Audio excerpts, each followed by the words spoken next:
Nih teman-teman, kita akan bedah soal, gitu ya, bedah kasus. Bagaimana cara mengerjakan ketika udah bentuknya adalah soal.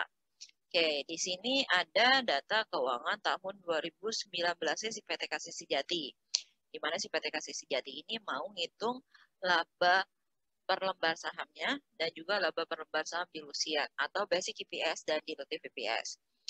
Nah, ada informasi-informasi yang terkait dengan perhitungan tersebut. Yang pertama adalah laba bersih itu adalah 15 miliar 500 juta. Dan pada tanggal 1 Januari, si perusahaan ini menerbitkan 200 lembar saham obligasi dengan harga pare itu adalah 100.000. Jadi totalnya si obligasi ini adalah 20 juta. Di mana obligasi ini punya kupon rate adalah 6%. Dan masing-masing dari obligasi ini bisa ditukarkan dengan 35 lembar saham biasa. Jadi kalau misalnya ini berarti kan obligasi konversi ya. Nah, kalau obligasi konversi biasanya pasti punya komponen hutang dan komponen ekuitas. Seperti yang sudah pernah saya bahas di sebelum-sebelumnya. Komponen hutang untuk di obligasi ini adalah 13 juta. Bunga pasarnya adalah 8%. Sebenarnya untuk menghitung EPS dan basic EPS kita tidak perlu suku bunga pasar. Nah, jadi di sini suku bunga pasar hanya untuk mengecoh doang ya teman-teman. Kenapa nanti kalian tahu? Oke, pembayaran interest akan dilakukan pada tanggal 30 Juni dan 31 Desember. Terus, informasi selanjutnya sama pada tanggal 1 Januari, si perusahaan ini menerbitkan 25.000 lembar saham preferred. Dengan rate interestnya adalah 5% dan nilai parnya adalah 8.000. Nilai pasarnya adalah 12.000. Oke, nilai pasar ini sebenarnya ngaruhnya nanti ketika pembuatan jurnal ya. Nah, karena kita ngitung EPS, ini juga just information aja. Oke, saham preferred ini dapat ditukarkan dengan saham biasa dengan perbandingan 1:2. Oke, pada tahun 2019 dividen itu perusahaan mengumumkan pembayaran dividen atas saham preferred. Dan pembayaran saham preferred dilakukan tanggal 1 April, 1 Juli, 1 Oktober, 31 Desember. Terus informasi selanjutnya adalah terkait dengan informasi outstanding share. Oke. Akhir 2018 perusahaan punya 380.000 lembar saham. Tanggal 1 Februari dia membagikan dividen share. Oke. Terus pada tanggal 1 April dia menerbitkan, perusahaan menerbitkan ya.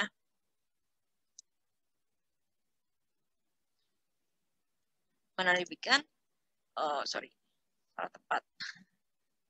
Perusahaan menerbitkan 100.000 lembar saham biasa untuk membangun pabrik. Terus, tanggal 1 Mei dilakukan stock split. Tanggal 1 Juni ada konversi dari 50 lembar obligasi konversi. Tanggal 1 Agustus ada konversi 12.000 dari preferred konversi. Dan tanggal 1 Desember dibeli kembali 50.000 lembar saham biasa. Oke. Nah, informasi selanjutnya, saham yang dijual pada tanggal 1 April, berarti yang 100.000 ini ya, 100.000 ini 100.000 itu dijual plus dengan option, di mana setiap lembar sahamnya akan mendapatkan 1 lembar option. Berarti ada sekitar 100.000 option juga di situ ya. Nah, habis itu digunakan untuk memberi saham dengan harga 7.500, berarti ini harga option, dan harga pasar rata-rata itu adalah 12.000. Berarti ini ngomongin mengenai harga pasar. Nah, nanti masukin rumus berarti ya. Tarif pajak yang berlaku tahun 2019 adalah 20%. Nah, sekarang kita akan hitung weighted average-nya dulu. Oke, weighted average dari si PT Kasih Sejati ini.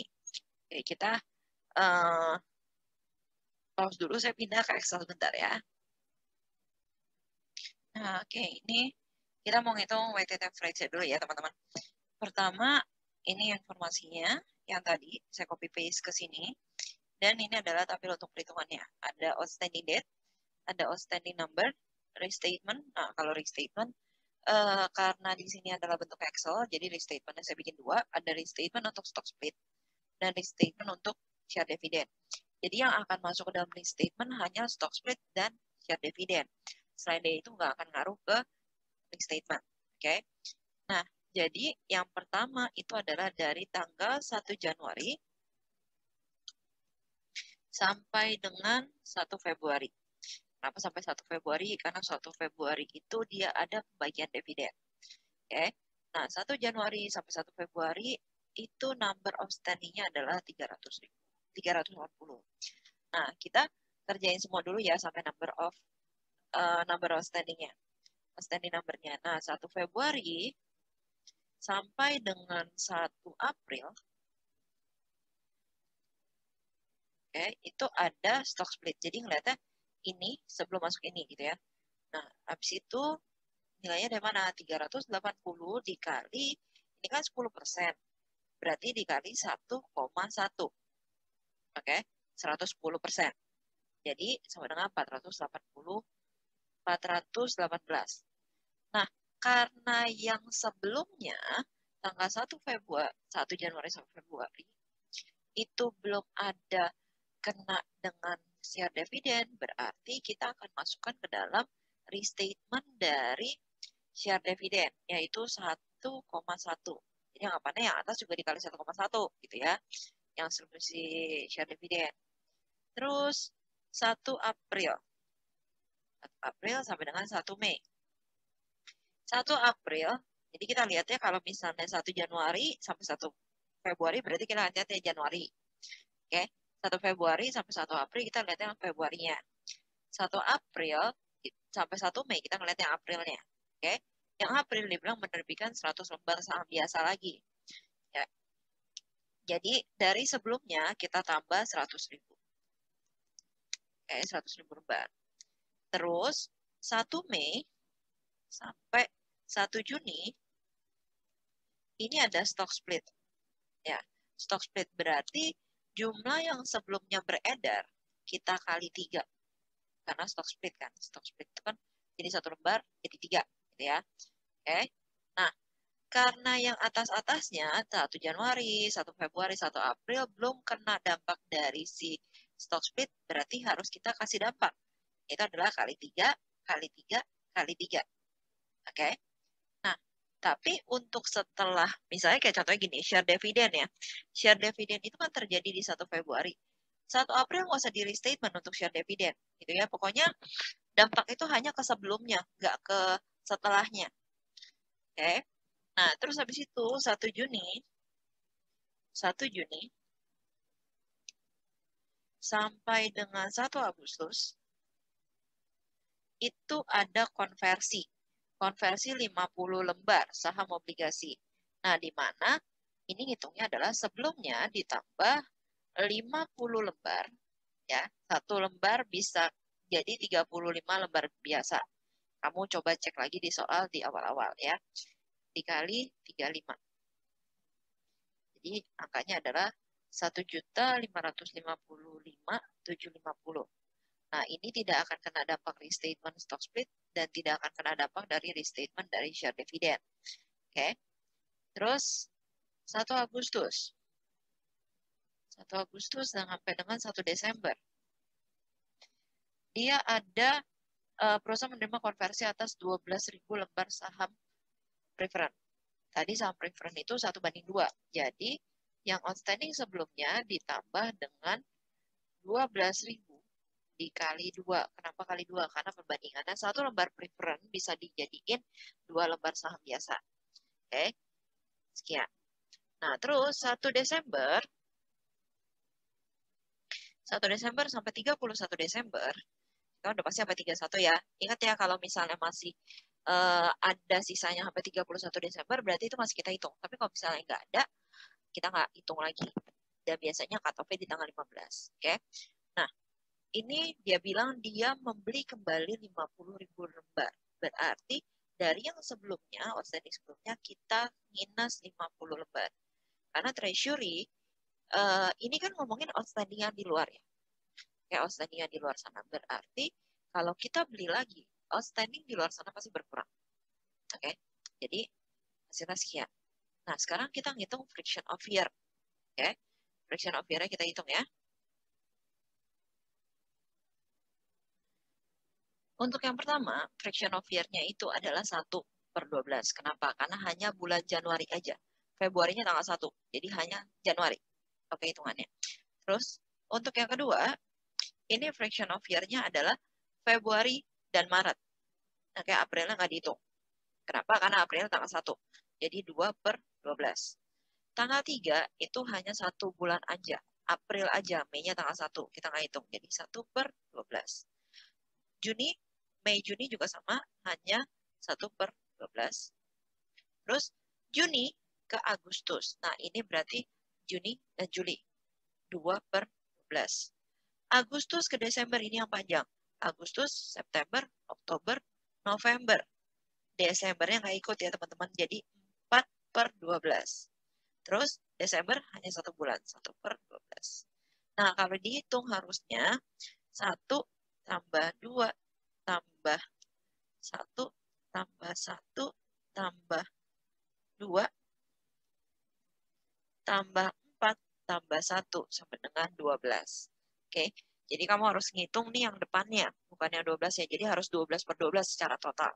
Oke, nah terus teman-teman, ini cara ngitung weighted average itu seperti ini ya. Jadi kalau manual 380.000 kita kali sama 3, kita kali sama 1,1, kita kali sama 1 per 12. Dapatnya 100.000, 4.500. Oke, sama yang lain juga sama. Berarti yang lain itu 418 ya, kalau manual nih ya kita hitung kali 3 kali nggak ada, oke. Jangan dikali 0 ya. Kalau dikali 0 nanti hasilnya 0 semuanya. Kali nggak ada kalinya lagi berarti kita kali langsung 2 per 12. Oke. Nah, juga sama. Jadi ke bawah hitungannya gitu ya teman-teman ya. Hitungannya ke bawah kayak gitu. Saya mungkin skip aja bagian sini ya. Oke, nah hasil perhitungannya kayak gini ya. Jadi, nah ini teman-teman hati-hati. Ini bukan hasil kopi ya. Ini hasil hitungan masing-masing nih. 15.800 kali 3 kali 1 per 12. Kebetulan aja angkanya sama. 1.554 dikali 1 per 2. Oke. Nah, habis itu ditotalin nih. Totalin sampai terakhir. Ini adalah jumlah weighted average-nya. Sepertinya ini akan ada angka koma. Ya. Ada angka koma. Angka komanya boleh diambil dia 2 angka di belakang koma. Atau nggak usah diambil juga nggak apa-apa. Karena kan share gitu ya. Share itu kan kita biasa ngambilnya bulat. Oke. Dan biasanya nggak terlalu banyak beda atau dampaknya sih. Sebenarnya kalau misalnya dari cuma beda 1 atau 2 gitu. Biasanya nggak terlalu gede dampak perbedaannya. Nah, ini adalah jawaban nomor 1 untuk bagaimana sih ngitung weighted average-nya. Oke, nah kita balik ke soal. Oke, kita balik ke soalnya. Nah, soal kedua itu sebenarnya untuk ngitung, sorry, ini saya kemarin lupa ngedit. Jadi ini kasih sejati ya. Kasih sejati. Juga PT kasih sejati.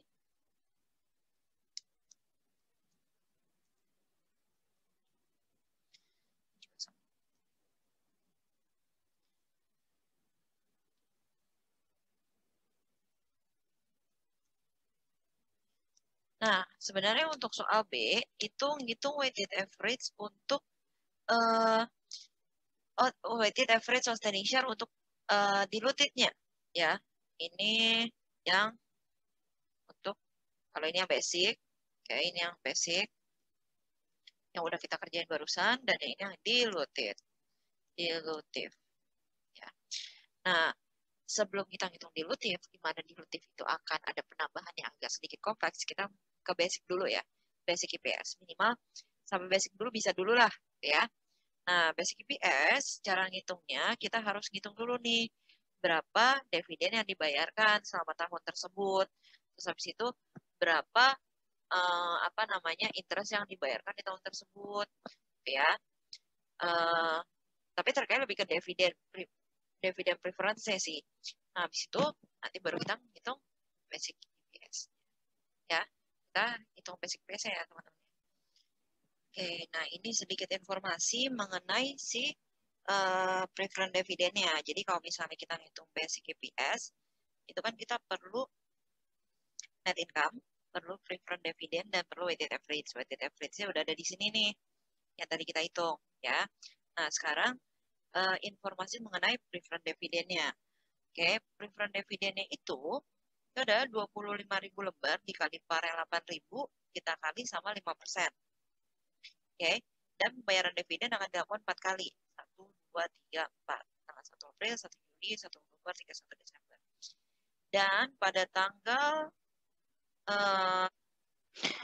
1 Agustus itu ada penukaran sebesar 12.000 lembar preferred konversi. Jadi nanti untuk interest bulan April sama Juli itu kurang lebih masih akan sama.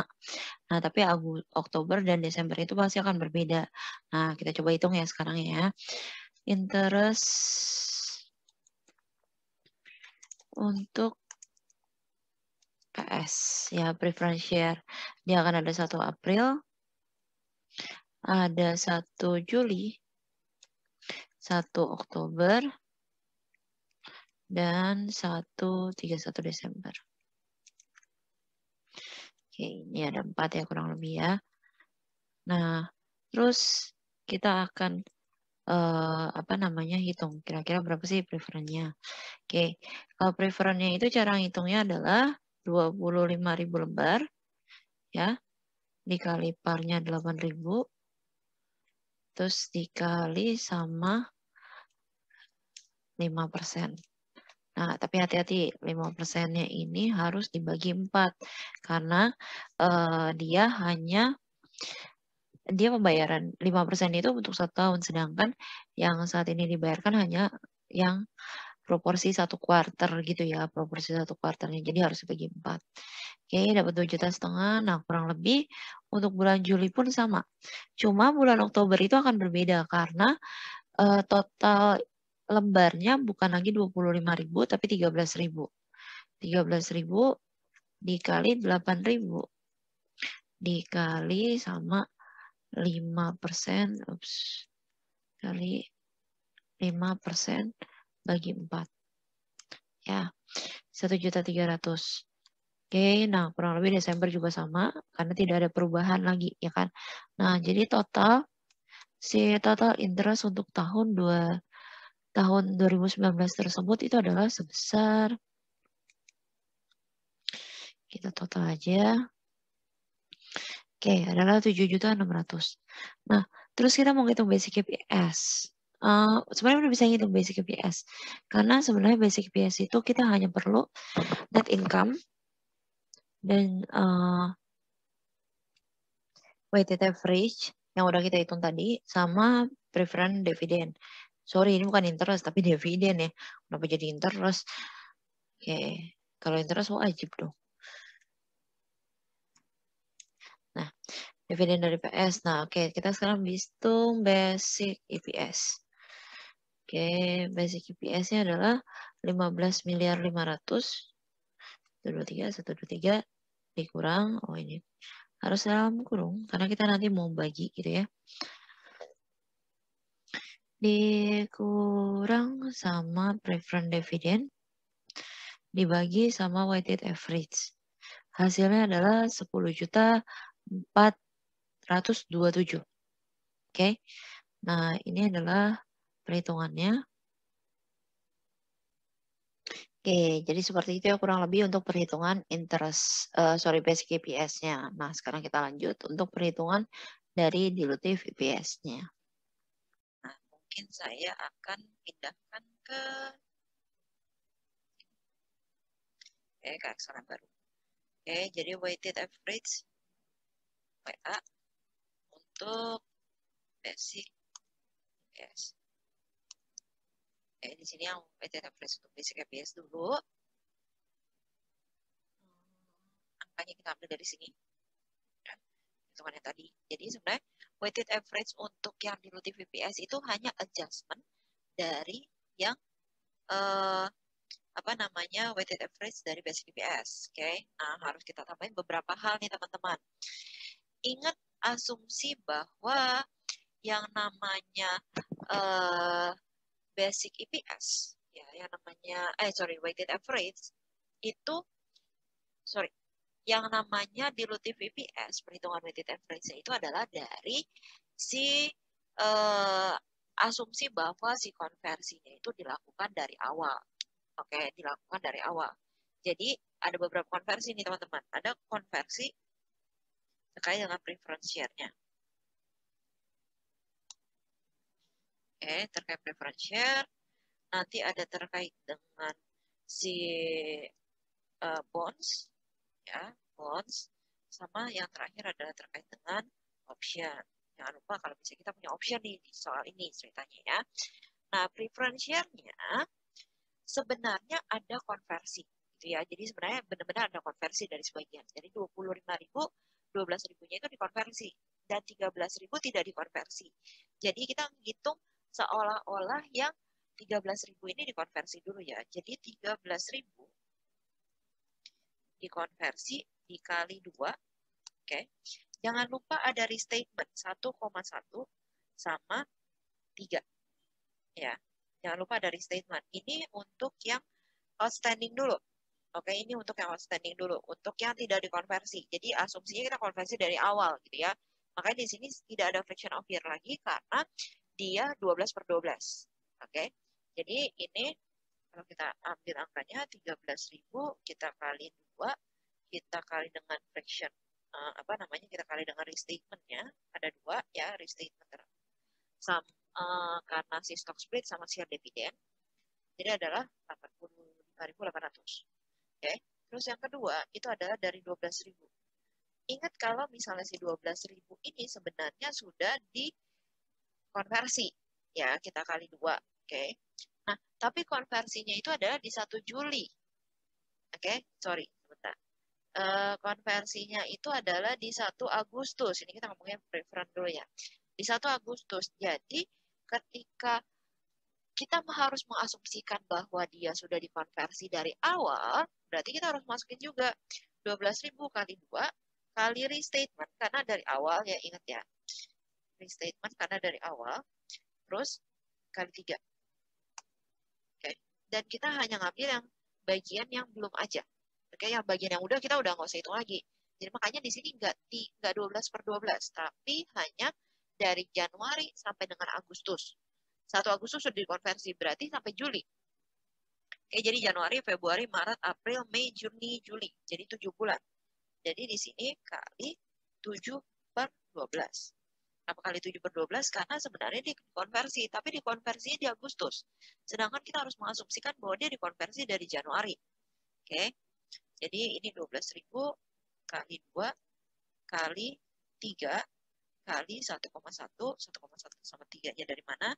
Itu adalah dari share dividen sama dari stock split. Oke, kali 7/12. 7/12 dari mana sih? Januari sampai Juli. Kenapa nggak sampai Desember? Karena di Agustus sampai dengan Desember itu tuh udah ke-capture sebenarnya di weighted average yang kita hitung di basic. Tuh ya, jadi hasilnya segini. Nah, sekarang bonds. Bonds juga sama. Dia punya 200 lembar, 50 lembarnya itu udah dikonversi. Yang belum dikonversi adalah yang 150. Berarti kita hitung 150 kali 35. Ingat ada restatement. Ya, selalu dimasukin restatement yang kenapa? Karena asumsi di Januari gitu ya. Statement kali 3. Nggak usah dikali lagi karena 12/12 ya. Jadi 150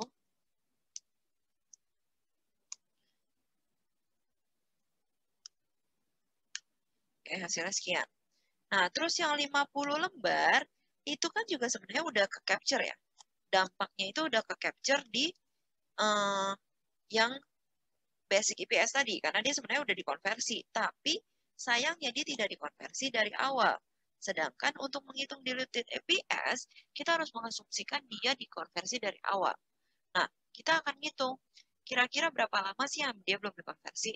Dia dikonversi dari Juli. Berarti dari Januari sampai dengan Mei dia belum dikonversi. Itu kita harus asumsikan bahwa dia dikonversi, gitu ya. Sehingga di sini harus kita kalikan lagi dengan 5. Oke, Januari, Februari, Maret, April, Mei 5/12. Nah, gitu.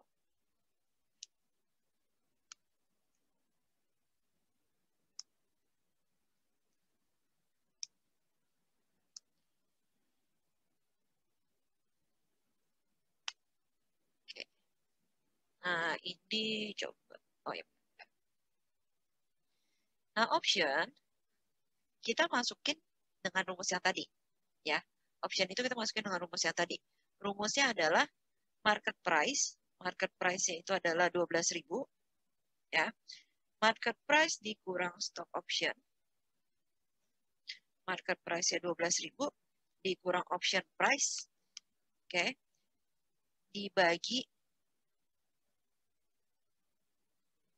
Dibagi market price dikali number of option-nya.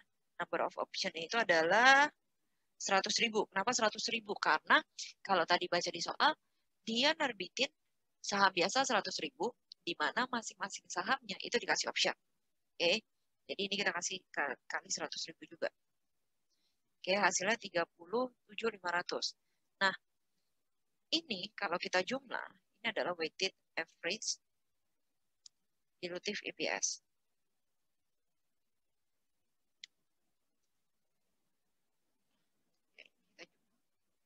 Sampai pasti tambah banyak sih ya guys, pasti. Karena kenapa kita asumsi kita konversi semua. Oke. Nah, terus ini pasti kayaknya ada koma, tapi saya bulatin aja karena ini kan namanya juga number of share gitu ya. Sekarang kita bakal ngitung untuk dampak dari dilutifnya. Apakah dia akan mendilusi si IPS atau enggak gitu ya. Nah, kita akan mulai dari preference share.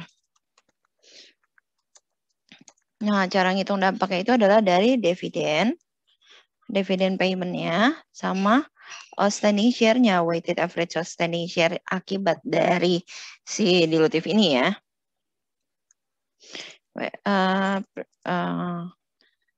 Dilutif. Oke. Nah, kalau dividen, kita akan ngambil dari dividen payment yang di sini nih, 7.600.000 yang kemarin kita udah hitung. Oh, sorry, yang tadi kita udah hitung. Nah, terus habis itu weighted average-nya kita hanya akan ngambil dari dampak si ini doang. Dampak kalau misalnya dia dikonversi semuanya dari awal gitu ya. Nah, kenapa nggak masukin yang sebelum konversian? Kenapa harus hanya ini doang gitu? Karena yang dikonversi itu udah masuk ke basic EPS. Jadi dia nggak akan kita masuk dalam perhitungan lagi. Nah, sekarang kita bakal hitung nih anti dilutive test. Ya, ini untuk preference share. Caranya itu adalah dividen dibagi dengan share-nya. Ya, hasilnya adalah, sorry, ini cuma ada satu. Kita lupa sum. Ini tambah ini. Ya, jadi dua-duanya ya, bukan hanya satu. Nah, itu adalah 57, sekian. Nah, 57, sekian kalau kita bandingkan, saya ambil dua angka di belakang koma aja ya. Kalau kita bandingkan dengan si basic EPS, di mana itu adalah 10.000, itu adalah lebih kecil. Berarti pasti akan ada dilutif gitu, akan turun. Kalau misalnya kita asumsikan si preference share-nya itu dikonversi. Oke, terus sekarang kita akan masuk ke yang bonds. Ya, anti dilutive test buat si yang bonds. Nah, kalau bonds kita butuh interest sama butuh weighted average dilutifnya. Ya. Nah, interestnya kita belum hitung. Jadi kita akan hitung dulu nih interest. Saya balik sini ya. Perhitungannya akan ada di sheet 1. Di sini ada informasi bahwa obligasinya itu adalah 200 lembar dengan harga masing-masing 10.000. Di mana komponen hutangnya adalah 13.000. Kalau kita ngitung interest, kita hanya akan mengambil dari komponen hutang. Dan kuponnya adalah 8%. Yang kita ambil kupon ya, bukan market price. Karena kalau misalnya kupon itu emang udah dijanjiin sama si perusahaannya. Oke, kita hitung di sebelah dari dividennya. Di sini. Interest. Oke, nah si interest ini akan kita bagi dua nih teman-teman. Ada yang sebelum konversi dan setelah konversi. Ingat kalau tadi di cerita untuk yang basic EPS-nya pun si bondsnya ini dikonversi gitu ya. Jadi pasti akan ada dampaknya. Oke, nah dia kan pembayarannya itu adalah di 30 Juni dan 31 Desember. Oke. Nah, 30 Juni 31 Desember ini kita akan lihatnya tanggal 1 Juli itu kan dikonversi ya. Berarti kita akan ada accrued dari 1 Januari ketika penerbitan sampai dengan, nah kita ngitungnya itu adalah bukan cash payment-nya ya, tapi interest expense yang terjadi selama tahun tersebut. Nah jadi kita akan ngitung satu accrued 1 Januari sampai dengan 1 Juni. Oke, karena di 1 Juni itu dia konversi 50 lembar gitu ya. Jadi yang pertama ini kita masih ngitungnya adalah 13 juta full dikali sama 8% ya. Dikali 8% dikali perbandingannya ya, fraction of year-nya 5/12. Kenapa 5? Karena dari bulan Januari sampai dengan Mei aja yang kita hitung ya. Nah, terus nanti akan ada dari 1 Juni sampai dengan 31 Desember. Ya, kita nggak ngomongin cash sih sebenarnya. Karena kalau cash itu kan di cash flow statement, sedangkan kita ngitung ini adalah yang interest expense yang ada di income statement. Oke, nah berarti sekarang kita harus ngitung komponen baru dulu sebelum kita ngitung itu. Oke, komponen hutang baru setelah konversi. Ya, ini setelah konversi nih.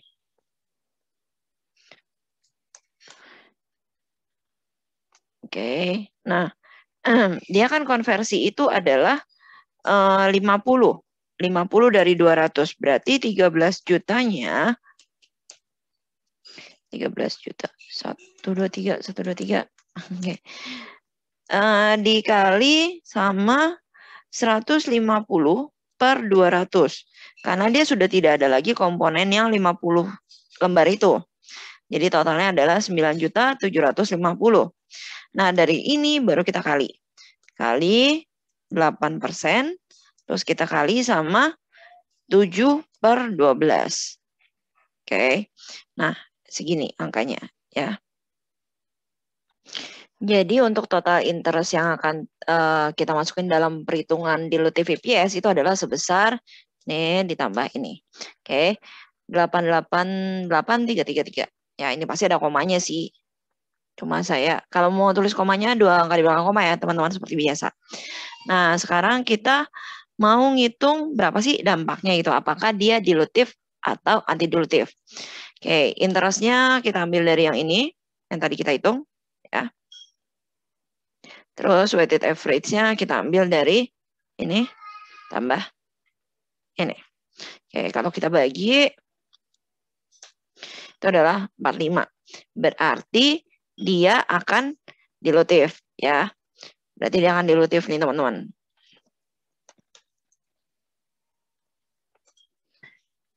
Oke. Nah, kalau untuk option kita nggak usah ngitung, itu udah pasti dilutive.